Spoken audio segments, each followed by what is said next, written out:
Dentro de las excusas más comunes cuando presentamos dificultad para respirar es la dicha: es una simple alergia, se pasará súper rápido, no me hará daño, ten cuidado. Porque es que de hecho respirar es una de esas acciones que hacemos sin pensar, y por eso presentar condiciones crónicas que nos dificulten la respiración es algo alarmante, algo que debemos prestar cuidado y atenderlo muy pronto. Te pregunto, ¿sabías que la forma en la que respiras puede transformar tu vida? Porque es que respirar no es simplemente oxigenar tu cuerpo. Como lo mencionamos aquí, la respiración es uno de esos pequeños secretos de la vida que, cuando se hace de manera consciente y correcta, tiene un impacto monumental en cada aspecto del bienestar en general. Cuando hablamos de bienestar físico y mental. En esa conferencia te presentaremos una de las enfermedades que provocan la obstrucción nasal y la dificultad para respirar. Somos María José Arara Palominio y Ana María Conde Solorzano, presentándote la rinopatía turbinal hipertrófica.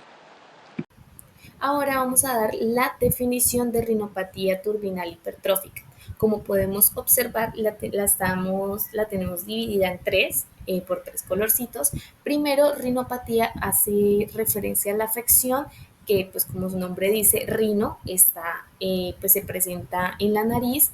Lo turbinal hace referencia a los cornetes, al cornete, y pues hipertrófica es a la hipertrofia, que es cuando hay un aumento de masa. Entonces, recopilando todo eso, la rinopatía turbinal hipertrófica, también conocida como hipertrofia de cornetes, es cuando hay un aumento exagerado y mantenido, o sea que se aumenta su tamaño y se mantiene de esta forma, o sea, de forma grande, el cornete, y pues al aumentar su tamaño, pues obviamente obstruye lo que es de forma pues total o parcialmente el flujo del aire a través de la nariz.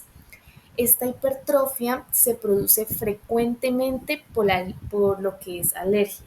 Entonces, una persona que sufre de rinitis alérgica, es importante pues de que tenga su debido cuidado, de pronto pues el consumo de su medicamento, pues para evitar esto, porque normalmente entre más frecuente sea como la alergia, asimismo puede presentarse lo que es la hipertrofia. También se puede presentar en pacientes que tengan una desviación del tabique nasal por toma de medicamentos, alcohol y tabaco. Pues como veníamos hablando de alergia, algunos medicamentos pues pueden ser alérgicos para las personas, también pues lo del consumo del alcohol, el tabaco, y durante el embarazo pues por el cambio hormonal que presenta la mujer. Cuando hablamos de la epidemiología en la rinopatía turbinal hipertrófica, dividimos la población en dos grupos: población adulta y población niños. En la población niños tenemos que se presentan el 100% de los casos en atención médica o en atención a urgencias por dificultad para respirar. Se deben a una hipertrofia de los adenoides, de las amígdalas y de los cornetes nasales. Todas estas relacionadas también con una rinitis alérgica, un asma concomitante, una conjuntivitis alérgica y una dermatitis atópica. Todas en común la dificultad para respirar. Ok, hablemos de la etapa de la infancia. Esta enfermedad se presenta mayoritariamente en los rangos de edad de 5 a 7 años y de 12 a 14. ¿Qué sucede con estos rangos de edad? Los niños y las niñas están expuestos constantemente a alérgenos, desde los alimentos, porque los niños y las niñas en estas etapas están probando constantemente alimentos nuevos que pueden o no pueden ocasionar alergias en ellos, y que es algo normal, pero lo importante es detectar la alergia, tratarla y no dejarla avanzar. También los materiales que utilizan para trabajar en sus colegios o escuelas están compuestos por diferentes químicos que pueden ocasionar alergia. También la exposición a los diferentes medios de transporte pueden ocasionar una alergia, una rinitis en los niños y en las niñas.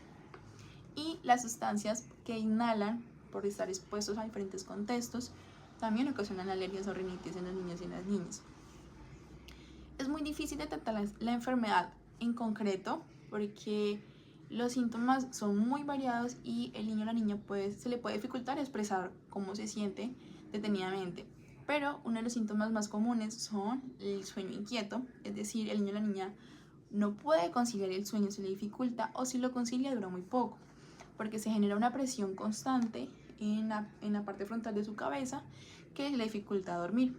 También dificultad para respirar, que es la más común, dolor constante en el tabique nasal, mucosa acumulada en la nariz o mucosa muy aguada, rinitis o estornudos constantes que ya son muy molestos y la mala alimentación, como su vida ósea para respirar por la nariz está obstruida, entonces utilizan la boca, pero al realizar el proceso de masticar y tragar también se les dificulta y les molesta.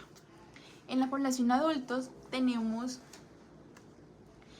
dos datos que son como las causas por las que se provoca la hipertrofia de cornetes. Tenemos las causas biológicas, que es con las que nace la persona, que puede ser la desviación del tabique o una malformidad en la estructura ósea, que es algo que ya se debe tratar con intervención quirúrgica. Pero también están unas causas que son como más sociales y que son provocadas por el mismo adulto, como lo son los problemas de obesidad, el consumo de sustancias y el consumo de alcohol. Esta enfermedad se ve con una mayor tasa en el sexo masculino y en los rangos de edad de 35 a 42 años. No es decir que en las mujeres no se presenta, de hecho sí, también hay varios datos sobre la población femenina, pero la mayor tasa de prevalencia de esta enfermedad es en el sexo masculino. Los síntomas son muy comunes relacionados con los niños. Se presentan apneas del sueño, o sea, dificultad para dormir, problemas cardíacos por la presión que se genera por la dificultad para respirar. Mediante conciliar el sueño pueden ocasionar problemas cardíacos y también las dificultades para respirar. En la anatomofisiología, pues vamos a hablar más como de las partes, ¿no es cierto? Entonces, pues estamos hablando de que en su anatomía, pues está conformada por diversas partes, las cuales las primeras son estructuras óseas y alargadas, pues las cuales están recubiertas por mucosa, y estas mucosas están ubicadas en las paredes laterales de toda la cavidad nasal. También pues tenemos los cornetes, los cuales los cornetes cumplen una función muy importante. Pues tenemos tres cornetes. El primero es el cornete inferior, que va en la parte de arriba. Este cornete pues es de menor tamaño y es el encargado de la percepción del olfato. Está el cornete medio, que es aumenta un poquito más de tamaño, este es un poquito más grande, y pues ese es el encargado del drenaje de los senos paranasales. Y el cornete inferior es el más grande y es el encargado de la regulación del flujo del aire y de la humificación de las fosas nasales. Lo que es la hipertrofia de cornetes es cuando el cornete inferior, o sea, el que está abajo, entonces está el cornete y hay un espaciecito que es como el camino donde pasa el aire, donde está el flujo del aire, el cual cuando se inflama, pues obviamente estorba y pues es por eso que no permite el flujo del aire. Aquí pues podemos observar un poco más sobre el tipo de hipertrofia que se puede presentar en una persona, en un paciente. Entonces está, como podemos observar, la primera imagen que dice normal, es como deberían estar de forma normal los cornetes. Ya cuando hay una inflamación moderada, es un poquito, pues como podemos ver, grandecito. Severa, pues ya que incrementa un poco más su tamaño, pero en lo que es moderada y severa, todavía hay flujo del aire, puede ser con dificultad, ya que también la mucosa puede obstruir, y ya está la obstructiva, que es cuando ya no hay flujo de aire como estaría pasando normalmente. Precursores y consecuencias psicológicas de la rinopatía turbinal hipertrófica. La exhaustiva revisión bibliográfica que se realizó no nos botó estudios específicos ni datos específicos de precursores psicológicos que ocasionen la hipertrofia de cornetes. Sin embargo, logramos determinar que los hábitos de vida son un precursor importante para que provocan esta enfermedad, como lo nombramos anteriormente, muchas de las causas de la hipertrofia de cornetes es el consumo que lleva la persona que la tiene. Es decir, el consumo de alimentos, el consumo de sustancias, el consumo de alcohol. Todas estas, la misma persona decide realizarlas, por ende, se incluyen en sus hábitos de vida diarios.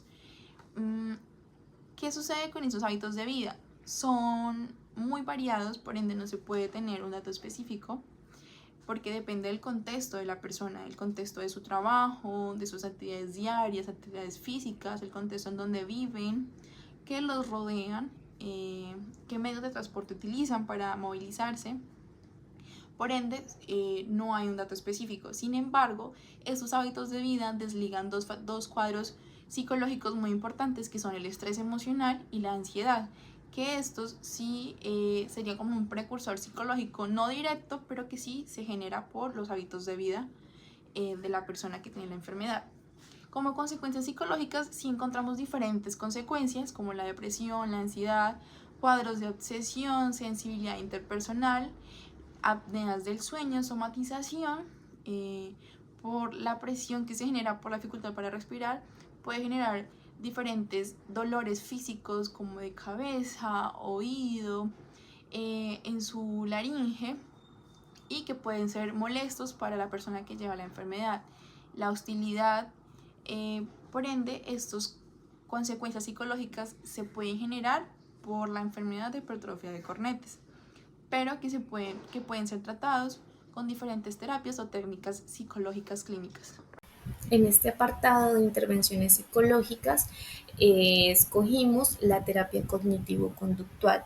Esta terapia pues viene siendo como la mejor opción para estos casos, ya que nos ayudará tanto con la depresión, ansiedad y estrés. Pues esto hará que los pacientes pues tengan más conciencia como sus pensamientos imprecisos o negativos, y pues para que respondan o tengan un mejor control, ya sean en situaciones exigentes o estresantes, ya que entendemos que la hipertrofia de cornetes puede haber esta hipertrofia de forma temporal o parcial. Entonces pues pueden ser por momentos cortos, entonces en los cuales debemos trabajar en que el paciente no se altere, no se agite, deje como el estrés, como que a tener más control de esta situación, porque pues hay pacientes los cuales deciden no tener un proceso quirúrgico. Ya cuando hay pacientes pues, con proceso quirúrgico ya se facilita más porque es una reducción que se le hace al cornete, por lo cual no se va a seguir presentando como la situación, como la hipertrofia. Y en los pacientes que todavía presentan de hipertrofias, pues es importante trabajar como en eso, en el control de la situación. Y también pues para los trastornos del sueño, pues sería como mejorar la higiene del sueño y mirar pues cómo se puede de pronto modificar la rutina del sueño y mirar qué procede ahí.